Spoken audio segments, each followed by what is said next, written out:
الحمد للہ وکفى وسلام علی عباده الذین اصطفى اما بعد فقد قال اللہ تبارک وتعالی فی کلامہ المجید اعوذ باللہ من الشیطان الرجیم بسم اللہ الرحمن الرحیم ان اللہ یحب الذین یقاتلون فی سبیلہ صفا کأنہم بنیان مرصوص۔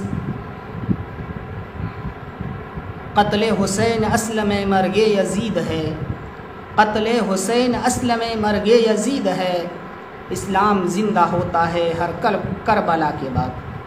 السلام علیکم ورحمۃ اللہ وبرکاتہ۔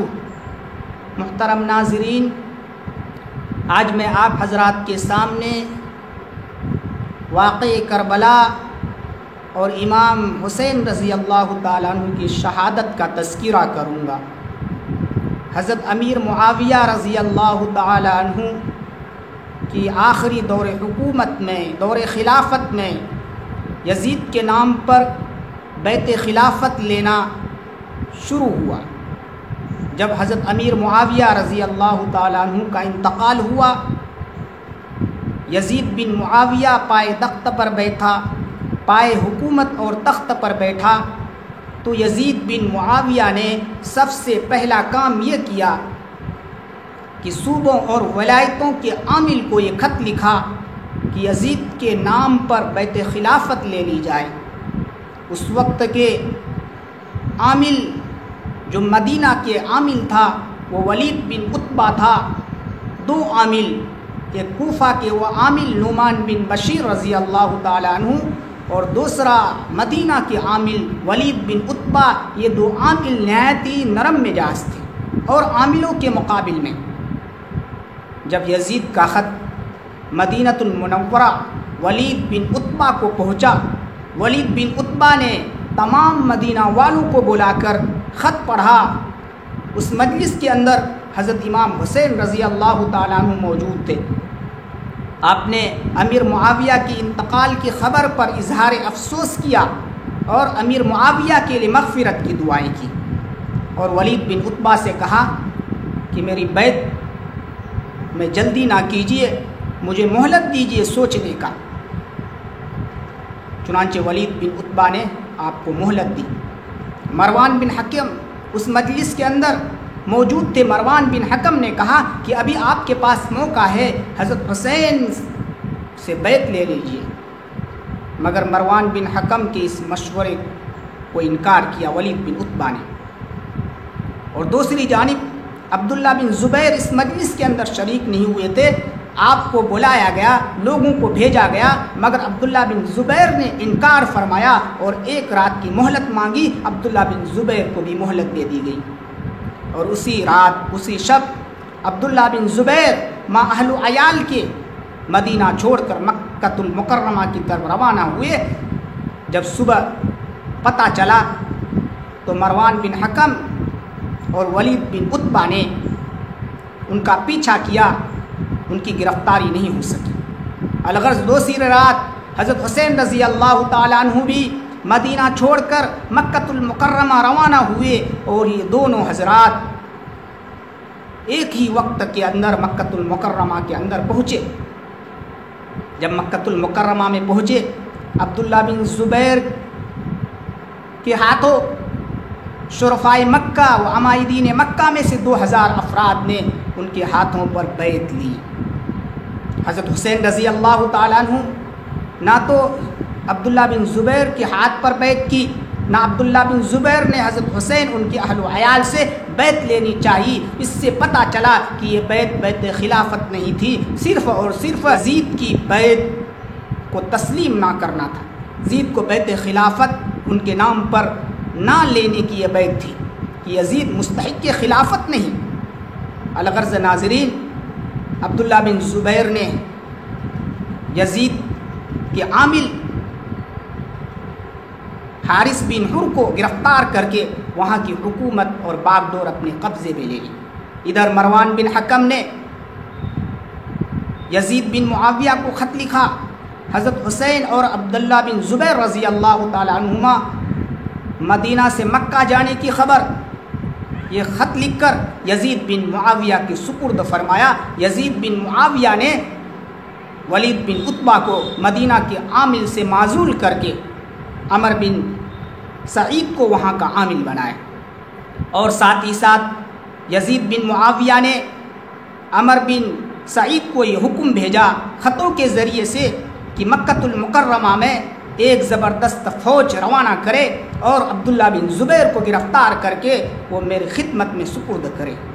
چنانچہ عمر بن سعید نے ایک زبردست فوج روانہ کیا، عبداللہ بن زبیر کے خلاف لڑائیاں ہوئی، عبداللہ بن زبیر کو فتح ملی اور فوج کا سپہ سالار گرفتار ہوا۔ الغرض محترم ناظرین، جب یہ خبر کوفہ کے اندر پہنچتی ہے، امیر معاویہ کے انتقال کی خبر، تو شیعان بنی امیہ یزید کے نام پر بلا تعمل بیعت کر لیتے ہیں، مگر جو شیعان علی تھے، مگر جو شیعان حسین تھے، یہ تعمل کرتے ہیں اور سلیمان بن سرد کے مقام کے اندر ہر ایک اکٹھا ہو کر اقرار کرتے ہیں کہ ہم یزید کی بیعت خلافت کو قبول نہیں کر سکتے، یزید کے ہاتھوں بیعت نہیں لے سکتے، وہ مستحق خلافت نہیں۔ چنانچہ اسی دوران یہ خبر مشہور ہو گئی، یہ خبر ان تک پہنچی کہ حضرت حسین رضی اللہ تعالیٰ عنہ مدینہ چھوڑ کر مکہ کے اندر آ چکے ہیں اور مکہ میں عبداللہ بن زبیر کی حکومت آ چکی ہے۔ حضرت حسین نے عبداللہ بن زبیر کے ہاتھ پر بیعت نہیں کی، تو یہ خبر شیعان علی اور شیعان حسین کے درمیان پہنچتی ہے، تو شیعان علی اور حسین جو ہے ایک خط حضرت حسین کی طرف روانہ فرماتے ہیں۔ اس سے پہلے بھی حضرت امیر معاویہ رضی اللہ تعالیٰ عنہ کے دور حکومت کے اندر، دور خلافت کے اندر خطوط کا سلسلہ جاری تھا۔ کوفہ والے آپ کے پاس بے شمار خطوط بھیجا کرتے تھے، جن کی ریشہ دوانیوں سے امیر معاویہ بھی واقف تھے، اور حضرت حسن رضی اللہ تعالیٰ عنہ نے انتقال کے وقت اپنے بھائی جان کو یہ وصیت کی تھی کہ کوفہ والوں کی فریب میں نہ آنا، اور ساتھ ہی ساتھ امیر معاویہ رضی اللہ تعالیٰ عنہ نے اپنے صاحبزادے یزید کو بھی یہ حکم دیا تھا، یہ وصیت کی تھی، اگر کوفہ والے حضرت حسین رضی اللہ تعالیٰ عنہ کو کوفہ پر آنے پر خروج پر مجبور کرے، اگر تم غالب آ جاؤ تو ان کے ساتھ رعایت کرنا۔ تو کوفہ والوں نے حضرت حسین رضی اللہ تعالیٰ عنہ کے پاس خط بھیجا کہ ہم آپ کے والد حضرت علی کے شیدائی ہے اور بنو امیہ کے مخالف دشمن ہیں، ہم نے آپ کے والد کے ہمراہ زبیر اور طلحہ سے بھی جنگیں کی، ہم نے صفین کے اندر آپ کے والد کے ہمراہ شامیوں کے خلاف جنگیں کی، جنگ کارزار ہم نے گرم کیا جس کے اندر شامیوں کے دانت کھٹے کر دیے، لہٰذا آپ مستحق خلافت ہے، آپ کوفہ آ جائیے اور میں نعمان بن بشیر کو انہیں قتل کر کے، انہیں گرفتار کر کے یہاں کی حکومت کی باغ ڈور آپ کے سپرد کروں گا۔ اور اسی طرح انہوں نے خط کے اندر لکھا، کوفہ اور عراق کے اندر 1,00,000 سپاہی موجود ہے جو آپ کے ہاتھ بیعت کرنا چاہتا ہے۔ الغرض اس طرح کے خطوط حضرت حسین رضی اللہ تعالیٰ عنہ کے پاس آتے رہے۔ تو حضرت حسین رضی اللہ تعالیٰ عنہ نے سب سے پہلے اپنے چچازاد بھائی مسلم بن عقیل کو کوفہ کی طرف روانہ کیا، وہ کوفہ جا کر وہاں کے حالات معلوم کرے اور جو حضرات بیعت ہو ان کے مشہور لوگوں کے نام بذریعہ خطوط انہیں اطلاع کرے۔ چنانچہ مسلم بن عقیل عبداللہ بن زبیر سے چھپ کر مکۃ المکرمہ سے روانہ ہوئے اور کوفہ میں پہنچے۔ کوفہ پہنچتے ہی پہلے دن جب شیعان علی کو پتہ چلا کہ لوگ جوک در جوک آتے رہے، اور پہلے دن تقریباً 12,000 لوگوں نے حضرت حسین کے نام پر بیعت خلافت کی۔ الغرض مسلم بن عقیل خط کے ذریعے سے حضرت حسین رضی اللہ تعالیٰ عنہ کو اطلاع کیا کہ یہاں کے حالات سازگار ہے، پہلے دن 12,000 لوگ آپ کے نام پر انہوں نے بیعت خلافت لی ہے، لہٰذا آپ یہاں آ جائیے۔ محترم ناظرین، الغرض مسلم بن عقیل کی آنے کی خبر عبداللہ بن مسلم کو ہوتی ہے۔ عبداللہ بن مسلم نعمان بن بشیر کے پاس آتے ہیں اور آ کر عرض کرتے ہیں کہ اے حاکم وقت کے عامل، حکومت کے کام میں اس طرح سستی برداشت ہم کو ذرہ برابر نہیں. آپ بہت کاہلی کر رہے ہیں. مسلم بن عقیل کے آئے ہوئے کئی روز یہاں ہو چکے ہیں. وہ حضرت حسین کے نام پر بیعت خلافت لے رہے ہیں. آپ انہیں گرفتار کیجئے، اور جو حضرات بیعت لے چکے ہیں انہیں فسخ بیعت پر آمادہ کیجئے. نعمان بن بشیر سے عبداللہ بن مسلم آ کر عرض کرتا ہے، اور ساتھ ہی ساتھ یزید بن معاویہ کو ایک خط کے ذریعے سے اطلاع کرتا ہے کہ مسلم بن عقیل کے آنے کی خبر اور کوفہ والوں کی بیعت، حضرت حسین کے نام پر بیعت لینے کی خبر یزید بن معاویہ کو بذریعہ خطوط مصطلح دیتے ہیں. محترم ناظرین، اس کے ساتھ ساتھ خط کے اندر لکھتے ہیں کہ اگر آپ کو کوفہ کی حکومت یا ولایت چاہیے، اگر کوفہ کی ولایت چاہیے تو آپ ایک زبردست حاکم کو کوفہ بھیجیے جو مسلم بن عقیل کو گرفتار کرے، جو مسلم بن عقیل کو قتل کرے، اور مسلم بن عقیل کے ہاتھ پر جس نے حضرت حسین کے نام پر بیعت کی ہے ان کو فسخ بیعت پر مجبور کرے. محترم ناظرین، الغرض یزید بن معاویہ عبید اللہ بن زیاد کو، جو بصرہ کے اندر موجود تھے، خط کے ذریعے سے یہ اطلاع دیتے ہیں آپ بصرہ کے اندر کسی دوسرے کو نائب بنا کر آپ کوفہ آ جائیے. اور ادھر حضرت حسین رضی اللہ تعالیٰ عنہ یہ سوچ کر کہ بصرہ کے اندر حضرت علی رضی اللہ تعالیٰ عنہ کے گروہ ہیں، ان کے حمایتی لوگ ہیں، ایک قاصد کو بھیجتے ہیں. یہ قاصد اسی رات کے اندر جاسوسوں کے ذریعے سے، عبید اللہ بن زیاد کے جاسوسوں کے ذریعے سے ان کی گرفتاری ہوتی ہے، اور صبح انہیں قتل کیا جاتا ہے. بھرے مجمع کے سامنے عبید اللہ بن زیاد مخاطب ہو کر فرماتے ہیں کہ اگر تمہیں جان کی سلامتی چاہیے تو میرے جانے کے بعد میں اب بصرہ کا حاکم اور اپنا نائب عثمان بن زیاد کو بنا کر جاتا ہوں. اگر میرے جانے کے بعد کسی نے کان بھی ہلایا اس کی خیر نہیں، اس کا حشر وہی ہوگا جو حضرت حسین کے قاصد کے ساتھ ہوا ہے. یہ کہہ کر بصرہ چھوڑ کر کوفہ کی طرف روانہ ہوتے ہیں عبید اللہ بن زیاد. اور کوفہ شام کے وقت تقریباً جب آتے ہیں شام کے وقت، اور صبح کوفہ والوں کو بلا کر ایک مجمع کے سامنے مخاطب ہوتے ہیں کہ مجھے پتہ چلا کہ مسلم بن عقیل کوفہ آئے ہیں، اور کوفہ کے لوگ حضرت حسین کے نام پر بہت سارے حضرات نے بیعت کی ہے. میں مسلم بن عقیل کو گرفتار کر کے انہیں قتل کروں گا.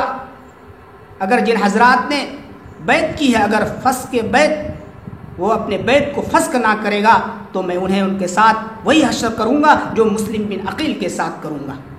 الغرض مسلم بن عقیل عبید اللہ بن زیاد کے جاسوسوں کے ذریعے سے ان کی گرفتاری ہوتی ہے، اور ہانی بن عروہ کے گھر، جس کے گھر مسلم بن عقیل پناہ لیے تھے، ان کی بھی گرفتاری ہوتی ہے. ان دونوں حضرات کو ابن زیاد کے حکم سے محل کے چھتوں پر انہیں قتل کیا جاتا ہے.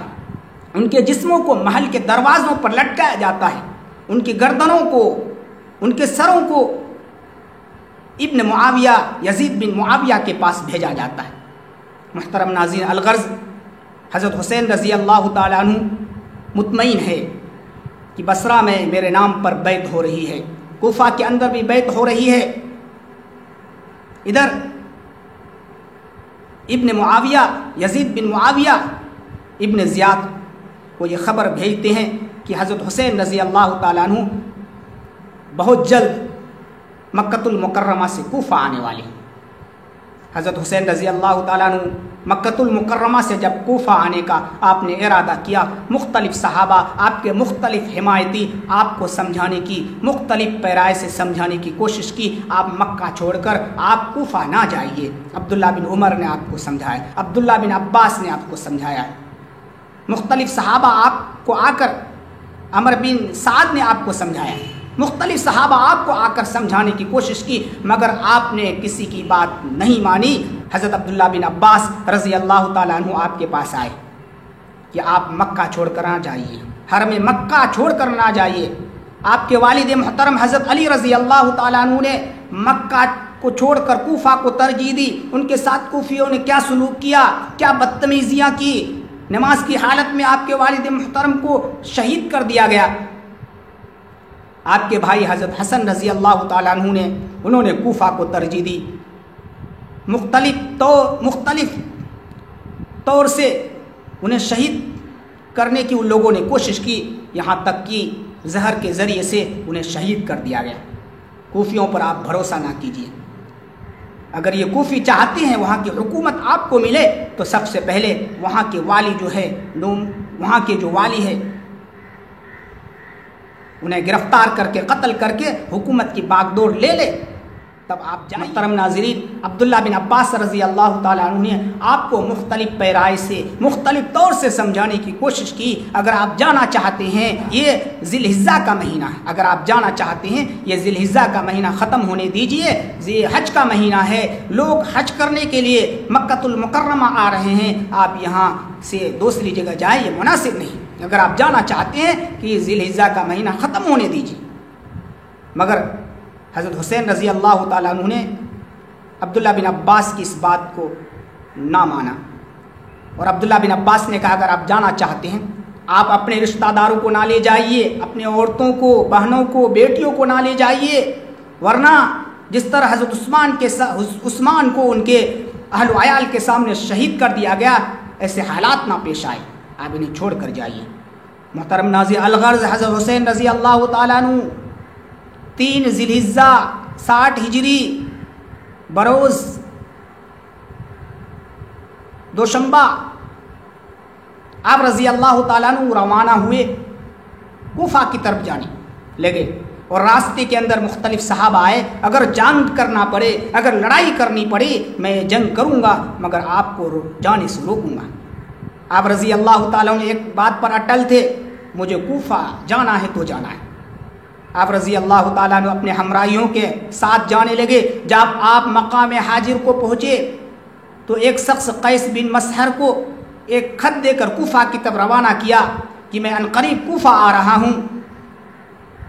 یہ آپ کا قاصد مقام قادسیہ کے اندر گرفتار ہو کر ابن زیاد کے پاس بھیجا گیا، انہیں محل کے چھتوں سے گرا کر انہیں شہید کر دیا گیا. جب آپ رضی اللہ تعالیٰ عنہ ایک منزل اور آگے بڑھے، آپ نے اپنے رضائی بھائی کو بطور قاصد بھیجا، ان کی بھی گرفتاری ہوئی، انہیں بھی چھت سے نیچے ڈھکیل کر انہیں بھی شہید کر دیا گیا. الغرض محترم ناظرین، آپ کا قافلہ رواں دواں ہوا. جب آپ مقام سالبہ کو پہنچے، وہاں مسلم بن عقیل کی شہادت کی خبر ملتی ہے کہ مسلم بن عقیل کو لوگوں نے نہایت بے دردی سے شہید کر دیا گیا. یہ خبر حضرت حسین رضی اللہ تعالیٰ عنہ کی ہمراہیوں کے دل کو پست کر دیا تھا. اب بعض حضرات ایسے تھے جو واپس ہونے کا ارادہ کر لیا تھا، میں واپس اپنے گھر جانا چاہتا ہوں، مگر مسلم بن عقیل کے جو رشتہ دار تھے، ان کے جو بیٹے تھے، انہوں نے ٹھان لی مجھے مسلم بن عقیل کے قصاص کا بدلہ لینا ہے، میں ان سے بدلہ لوں گا. اور بعض حضرات کہنے لگے حضرت حسین رضی اللہ تعالیٰ عنہ مسلم بن عقیل کی طرح نہیں ہیں، انہیں دیکھ کر وہ لوگ چھوڑ دیں گے، انہیں شہید نہیں کریں گے. الغرض تاریخ کے اندر آتا ہے جب آپ مکہ سے روانہ ہوئے، ہر منزل کے اندر آپ کے ہمراہیوں کی تعداد بڑھتی گئی. جب آپ مقام سالبہ کو پہنچے، وہاں سے جب آپ روانہ ہونے لگے، صرف سوائے آپ کے ہمراہی، آپ کے اعزاء و اقارب کے تمام کی تمام افراد منتشر ہو گئے. تقریباً 70 کی تعداد بتائی جاتی ہے. آپ رضی اللہ تعالیٰ عنہ اس عجیب شش و پنج کی حالت میں مقام شراف کو پہنچے. ادھر یزید بن معاویہ نے ابن زیاد کو خط لکھا کہ حضرت حسین کوفہ کے قریب پہنچ چکے ہیں، آپ ایک زبردست فوج کی تیاری کیجئے، انہیں ہر راستہ جنگلوں میں بھیج دیجئے، حضرت حسین کی تلاشی لے وہ کس طرف سے آ رہے ہیں. محترم ناظرین، ابن زیاد عبید اللہ بن زیاد نے حضرت عمر بن سعد کے ہمراہ تقریباً 4000 فوج دے کر انہیں روانہ کیا، اس کام پر معمور کیا کہ حضرت حسین رضی اللہ تعالیٰ عنہ کس طرف سے آ رہے ہیں. حضرت عمر بن سعد یہ مقام قادسیہ میں پہنچ کر ہر طرح کی خبریں لانے کے لیے وہاں ان کا قافلہ وہاں خیمہ زن ہوا. اور دوسری طرف حر بن یزید تمیمی کو 1000 کا لشکر دے کر گشت پر معمور کیا، وہ بھی حضرت حسین کی تلاش میں وہ گشت کرے، ہر جنگلوں اور صحرا میں بھٹکے. محترم ناظرین، جب آپ رضی اللہ تعالیٰ عنہ مقام شراف کو پہنچے اور اس کے آگے بڑھنے لگے، حر بن یزید تمیمی کا لشکر سامنے آیا۔ حضرت حسین رضی اللہ تعالیٰ عنہ نے عرض کیا کہ آپ کے بلانے سے میں آیا ہوں، میں یہاں آیا ہوں آپ کے بلانے سے، اگر آپ چاہیں تو میں واپس چلے جاؤں گا۔ حر بن یزید تمیمی نے کہا کہ مجھے ابن زیاد نے آپ کے ساتھ رہنے کا حکم دیا ہے، ان کا حکم ہے کہ آپ کو زیر حراست لے جاؤں۔ حضرت حسین رضی اللہ تعالیٰ عنہ عرض کرنے لگے، مجھے یہ بات ناگوارا ہے کہ میں ابن زیاد کے پاس بطور حراست جاؤں۔ آپ رضی اللہ تعالیٰ عنہ وہاں سے پلٹے، مقام قادسیہ کے قریب پہنچے، وہاں پتہ چلا کہ عمر بن سعد کی فوج 4000 کا فوج یہاں خیمہ زن ہے۔ آپ وہاں سے 10 میل آپ وہاں سے آگے بڑھے، مقام کربلا کے اندر آپ وہاں جا کر پڑاؤ ڈالا۔ ادھر حضرت عمر بن سعد کو جب پتہ چلا، آپ دوسرے دن مقام کربلا میں اپنے فوج کے ساتھ وہاں خیمہ زن ہوئے۔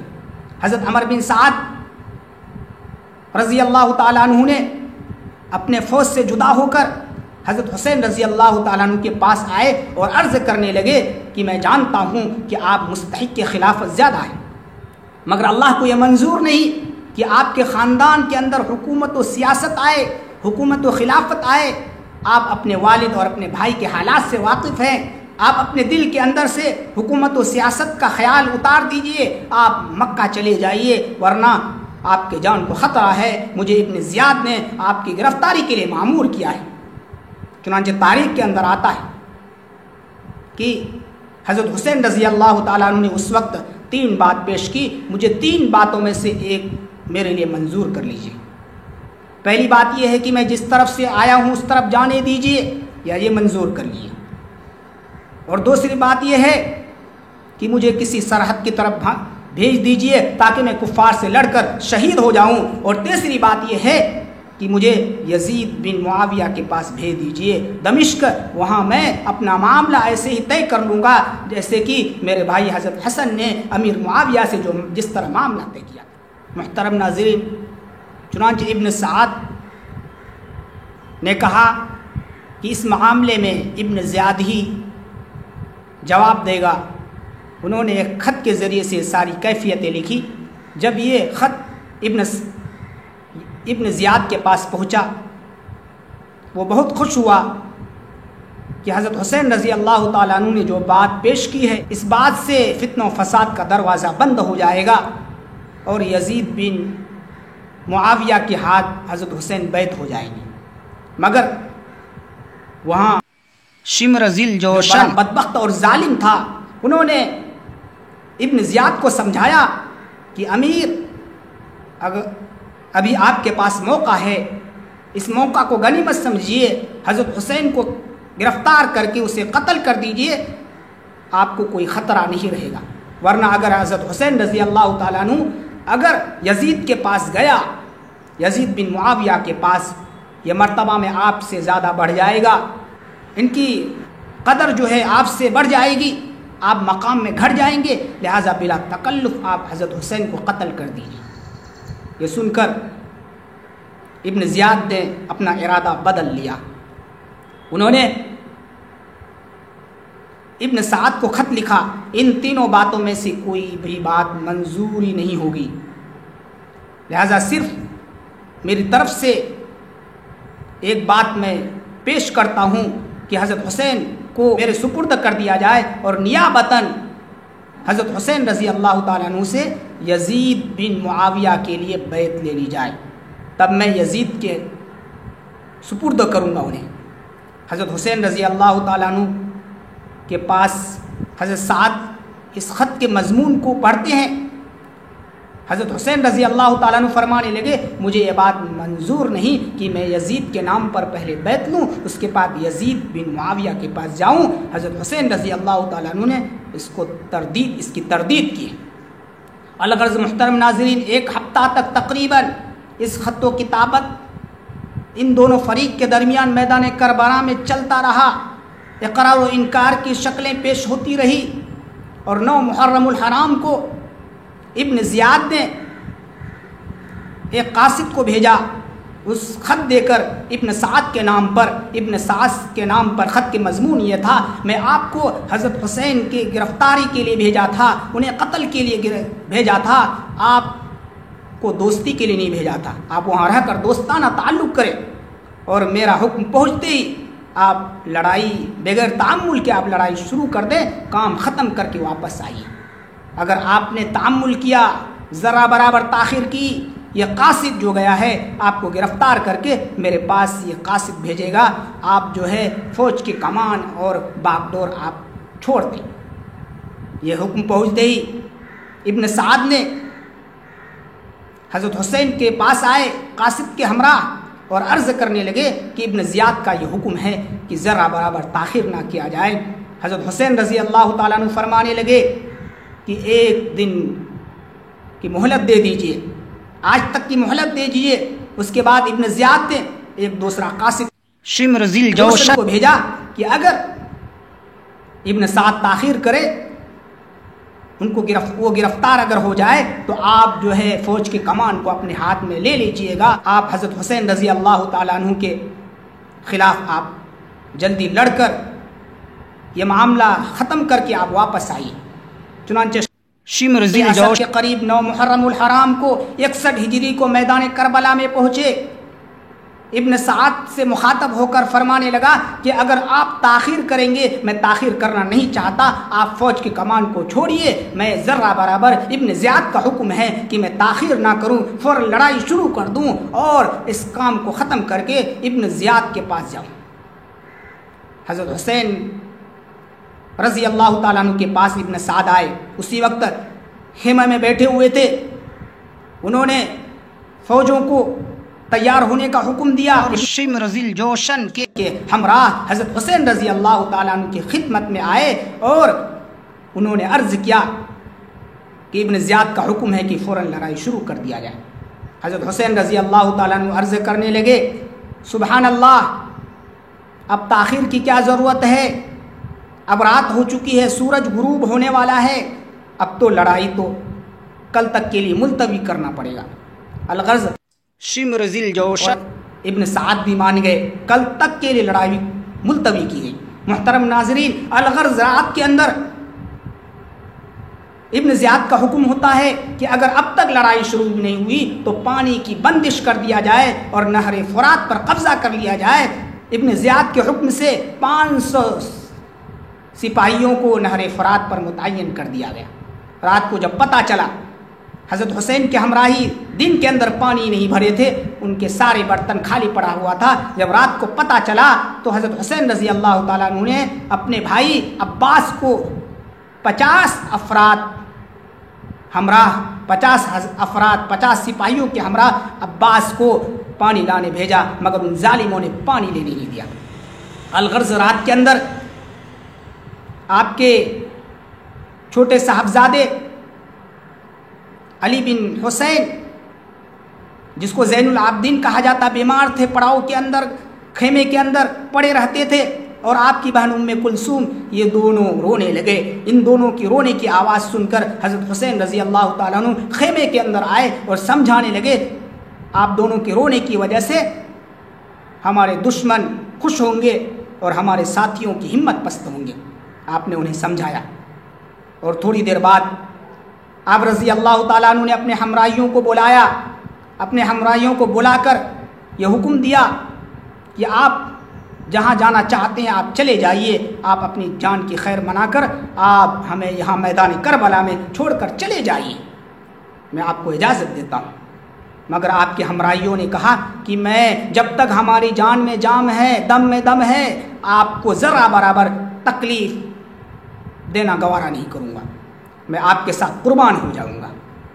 تھوڑی دیر کے بعد حاتم طائی کا پوتا ترمح بن عدی، تھوڑی دیر کے بعد اسی رات کے اندر ترمح بن عدی حاتم طائی کا پوتا آپ کی خدمت میں آیا، عرض کرنے لگا کہ آپ ہمارے ساتھ چلیے اور میں اپنے قبیلے طے کے 5000 سپاہیوں کو آپ کے ہمراہ کروں گا، آپ اس سے جو چاہے کام لیں گے۔ مگر آپ رضی اللہ تعالیٰ عنہ نے ترمح بن عدی کے اسے انکار کی شکل میں جواب دیا کہ میں نہیں جانا چاہتا، ان ساتھیوں سے میں نے کہا تھا آپ چلے جاؤ، میں انہیں چھوڑ کر واپس اکیلے کیوں جا سکتا ہوں۔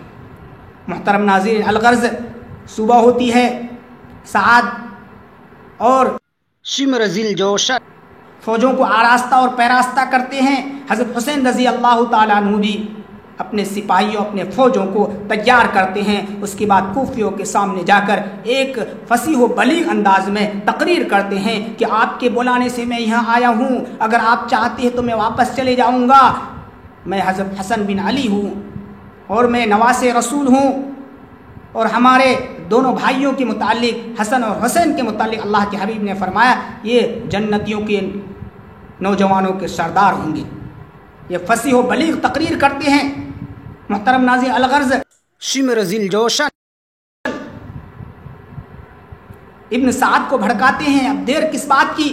ابن سعد ایک تیر پھینکتا ہے اور عرض کرتا ہے کہ گواہ ہونا، سب سے پہلے تیر میں نے پھینکا ہے۔ اس کے بعد دونوں طرف سے لڑائی شروع ہوتی ہے۔ کوفیوں کی طرف سے دو شخص میدان کے اندر اترتے ہیں۔ حضرت حسین رضی اللہ تعالیٰ عنہ کے ایک ساتھی جوان مردی کے ساتھ، ہمت کے ساتھ لڑتے ہیں، دونوں کو ڈھیر کر دیتے ہیں اور خود بھی شہید ہو جاتے ہیں۔ محترم ناظرین، الغرض حضرت حسین رضی اللہ تعالیٰ عنہ کی ہمراہی ایک ایک کر کے کوفیوں کے سامنے مقابلہ کرتے ہیں اور نہایت جوان مردی سے لڑتے ہیں۔ کوفیوں کو سب سے زیادہ نقصان ہوتا ہے، ان کے لوگ زیادہ مارے جاتے ہیں، یہاں تک کہ آپ کے ہر ہمراہی جب تک شہید نہیں ہوتے، آل ابی طالب کو میدان جنگ میں نکلنے نہیں دیتے، ہر ہمراہی آپ کے شہید ہو جاتے ہیں۔ پھر آل علی میں سے مسلم بن عقیل کے بیٹے، ان کے رشتہ دار سبقت کرتے ہیں، ہر ایک شہید ہو جاتے ہیں۔ پھر آپ کے بڑے لڑکے علی اکبر میدان کربلا کے اندر نہایت جوان مردی سے لڑتے ہیں، کئی دشمنوں کو ڈھیر کر کے خود بھی شہید ہو جاتے ہیں۔ جب آپ کے بڑے صاحبزادے علی اکبر جام شہادت پیتے ہیں، حضرت حسین رضی اللہ تعالیٰ عنہ کو صبر و ضبط، آپ کا تحمل، آپ کا صبر و ضبط کھو جاتا ہے۔ آپ رضی اللہ تعالیٰ عنہ رونے لگتے ہیں۔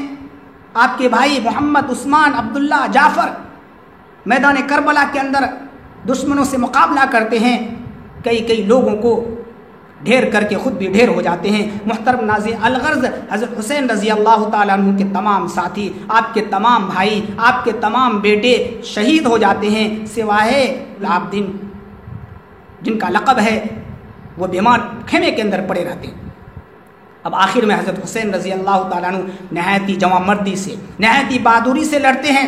تاریخ کے اندر آتا ہے کہ آپ کا کوئی ہمراہی نہیں تھا، آپ کا کوئی ہمراہی نہیں تھا جو آپ کی ان بہادری کو دیکھے، آپ کی ان بہادری کو اور جوان مردی کو دیکھے۔ آپ اس جوان مردی اور بہادری سے لڑ رہے تھے۔ اس وقت صرف ابن سعد اور شمر ذیل جوشن اس منظر کو دیکھ رہا تھا اور اپنے دل میں یہ کہہ رہا تھا، ایسا جوان مرد میں نے کبھی کسی کو نہیں دیکھا، ایسے جوان مردی سے لڑتے ہوئے۔